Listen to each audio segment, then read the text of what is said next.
الله الرحمن الرحیم سبق نمبر 58 باب صدقة الفطر مصنف رحمت الله علیه زنا صدقة الفطر خای زکات الفطر او تل شي د وړه اختر پسې سکلا روزه موت شي بس د ټین کې خال فطرانه او بس سرسایي ولا مسائل د تخای هیڅ صدقة الفطر واجبه سرسایا واجب ده على الحر المسلم پازوت سړي بني مسلمون وي اذا كان مالكا لمقدار النصاب نصاب برابر مقدار ورسراوي فاضلا عن مسکنه ازیتیاوي د وسیدل زوین وسیابه د استعمالي کپړو او اساسه د استعمالي شیونو سمانونو نه و فرسی اندسی وسیدا وسلاحه همدا شی تکوم اصلحای د سره وابید یا غلامان للخدمت خدمات د پاره یخرج ذلك داغ صدقه فطر بدو بوسی عن نفس دی زون طرف نه وان اولاده الصغار دی وړ بچی طرف نه وعبید اندس دی غلامونو طرف نه للخدمت خدمات د پاره ک تجارت د پاره هغه کې بیا نشته داغه ولا يؤدي عن زوجتي خذ طرف نه د کول ضروری نه دی ولا عن اولاده الكبار دی غاټو بچی طرف نه وان كانوا في عياله اگر چې دی په کور کې وسیږي وسره زکه څه خځې بنې سړی ولایت نشته غاټ بچی بالغ شي دغه بنې سړی ولایت نشته ولا يخرج عن مکاتب غلام طرف نه وبسل نه دی ضروری ولا عن مماليكه للتجاره اندسه غلامون څخه تجارت د پاره اندشه تول عبد بین الشریکین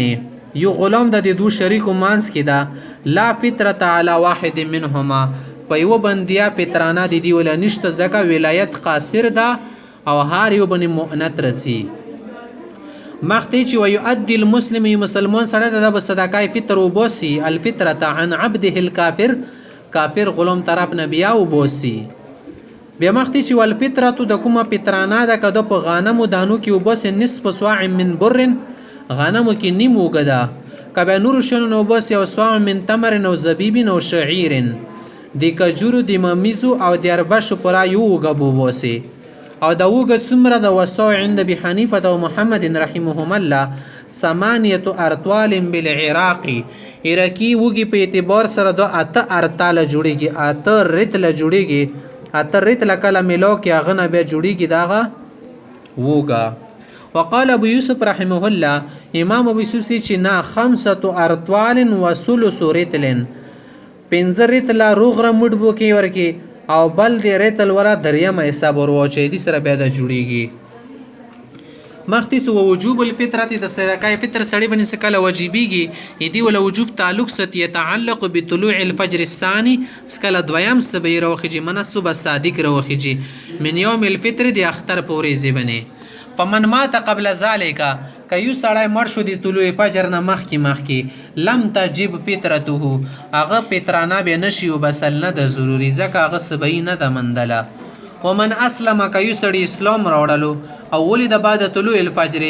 سبي المنزنه بعد پیدا شو وړ کدا یو سړی د سبي المنزه شو شپه 14 شو عالم مسلمان شو لم تجب فطرته هغه بنیا فطرانه نه د واجب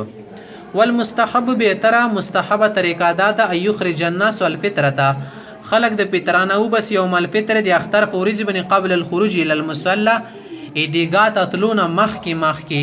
س فقیر خلکو حاجات پراشي فین قدموها کمخکی نه بس اختر رجنه مخکی پاتوشتم وشتم پنځشتم منی قبل يوم الفطر د اختر نه مخکی جاز ده هم جایز ده وین اخروها عن يوم الفطر که اختر رستیره شو سپری نه د ویر کړي لم تسقط دون ساکت نشو د بو بوسی زکات په شان دی وکانه علیه مخراجها وبسل ور باندې ضروری ده به خو بوسی